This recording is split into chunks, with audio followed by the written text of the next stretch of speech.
All right, so similar to our previous ones with religion and politics, but this one's more about lore. Yeah, How lore. much lore do you need?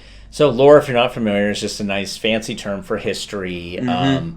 If you watch the beginning of the Lord of the Rings, they kind of talk about what was once history fell into legend, and what was legend turned into like basically Myth. was myth, and then myth was forgotten, Yep.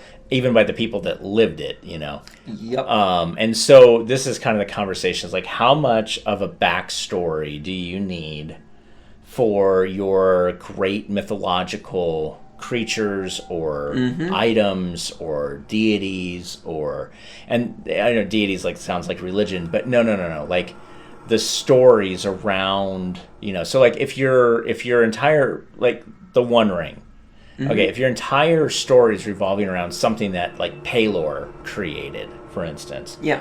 then you probably want to have the myth around it. You want to have the lore around it. And I would build that up in stages.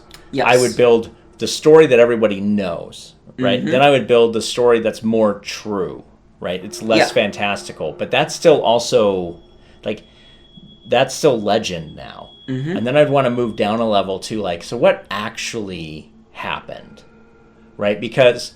So if you look at, actually, Lord of the Rings is a great example.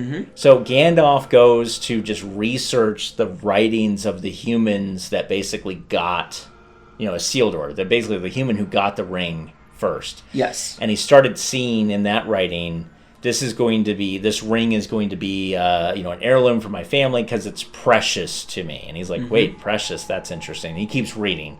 And everybody starts saying the ring is precious. The scent of madness in the people who receive the artifact. And how the ring itself doesn't want to be owned.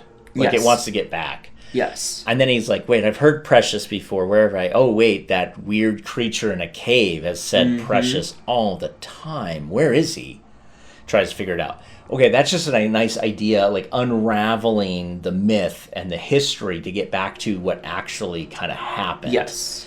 And so if you're going to center your entire campaign around what's called a MacGuffin, like a big sword, a big ring, a magic something, a crazy technological breakthrough. You want the history around that. Like you have a crazy AI that you have to stop. Well, how did that happen? How did this AI, how did this artificial intelligence get created?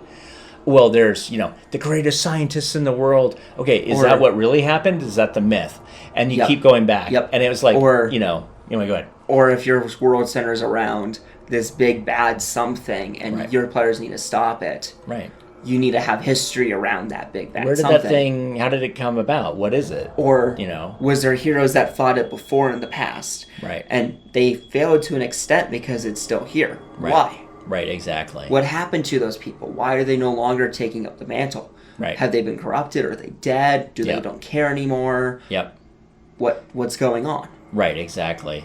And then the Wheel of Time series from Jordan, for instance, you can't ever keep the Keeper, the Dark One, sealed away.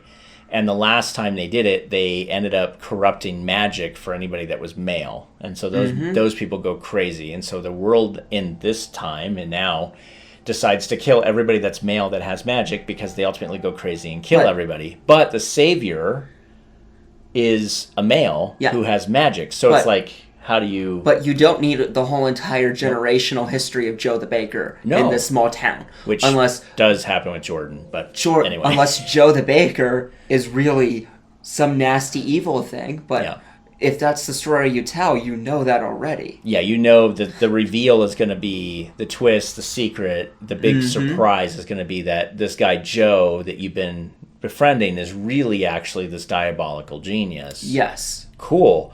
Hopefully you've foreshadowed that. We have, foreshadowing videos, but hopefully you foreshadowed that so they understand it. Anyway, the point is on lore, there's no reason to give a backstory to every lord, every lady, every god, every item, every ancient hero, every ancient villain. The point would be focus on the one or two you may have. If you don't have any, you don't need to focus on any of them. Yep. But the point is to save yourself time and energy by not having a 30-page backstory on a guy that they'll never really meet. And if they do meet, they're not going to meet him in that way. Like, they're not going to meet him in the way that makes sense, right? It's like, oh, well, he was the beggar in the back of that. Like, what are you talking about?